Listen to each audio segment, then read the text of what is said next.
Thank you, Mike. Good evening, ladies and gentlemen, fellow Toastmasters. Most welcome guest, Michelle.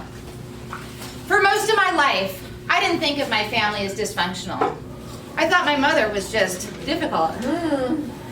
When I was a kid, if I upset her, she wouldn't yell at me or hit me. Instead, to punish me, she'd give me the silent treatment.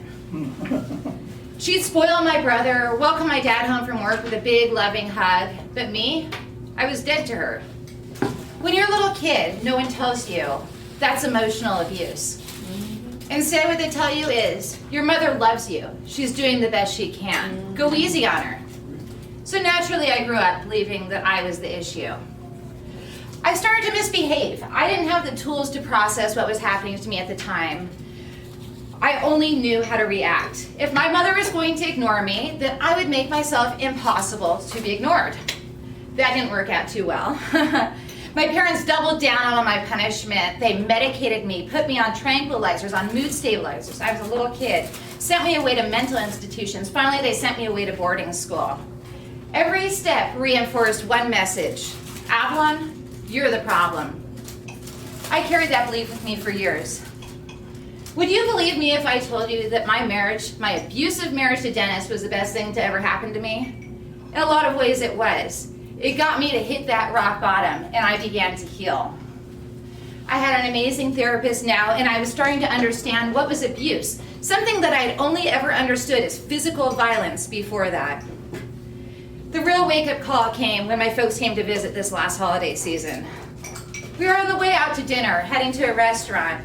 On the car ride over, I said something that upset my mother. But it wasn't until we sat down at the restaurant that it happened. I said something to my mother, and instead of acknowledging me, she turns to my father like I'm a ghost and says, "Martin, what are you having for dinner?" Bam! That's when it hit me. Emotional flashback.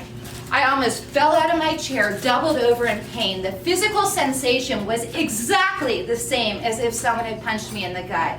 I was struggling to breathe. I was trembling. I was ready to scream and flip the table over right there at the restaurant. But I ran out instead. It took me a long time, well, not a long time. It took me about a week before I really understood what had happened to me. And it wasn't until I understood about CPTSD that everything started to make sense. Now, most of us are familiar with PTSD, but complex post-traumatic stress disorder is pretty much the same thing, except it's formed differently. Instead of one major traumatic event that you experience, it's created from a lifetime or years of slow, gradual erosion, lots of little traumas that add up to hurt you just as bad as one big one.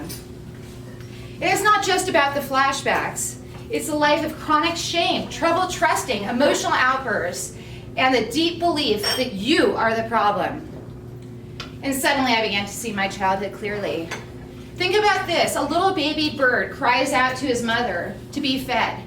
The mother doesn't hear it. So little baby bird chirps louder to be heard. To be seen by your mother is to survive. If the mother doesn't hear it, that baby dies.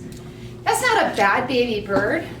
And just like that little baby bird, I wasn't a bad kid. I wasn't misbehaving. I was crying out for my mother to be seen. That was a survival instinct. That wasn't being bad. With this awareness, I began to see other similar patterns to my marriage. The gaslighting, the denial, the blame shifting, DARVO, deny, accuse, reverse victim offender. This is exactly what Dennis had done to me. The veil was lifted, and finally I saw the deep, deep dysfunction. It wasn't about me. I was only the scapegoat. Why does any of this matter? Imagine growing up feeling like a second-class citizen in your own family. You see your little brother spoiled with gifts and toys. Meanwhile, your shoes have holes in them because you don't get a pair until next school year. You start to believe that you're not worthy of love. You start to accept people who don't respect you because that's all you've ever known as love. You get really good at people pleasing, reading facial expressions, bracing for the next blow because you don't want to make mom mad. You might learn that the only way to be seen is to scream and throw things. I finally seen the problem for what it was. And for once, it wasn't me. But recognizing, oh my gosh, I forgot something, excuse me. But recognizing that was only the start. And I'm going to have Mike here pass around a list of something to all of you.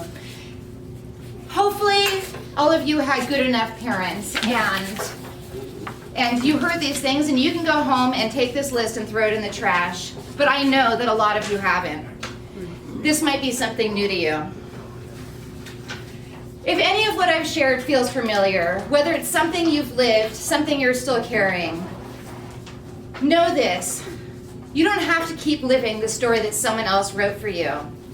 You can speak to yourself the way your parents should have. You are safe now. You are loved exactly as you are. You don't have to earn love. You are enough. It's okay to ask for help. I didn't lose a family.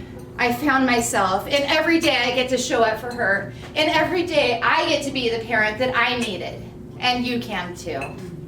Thank you.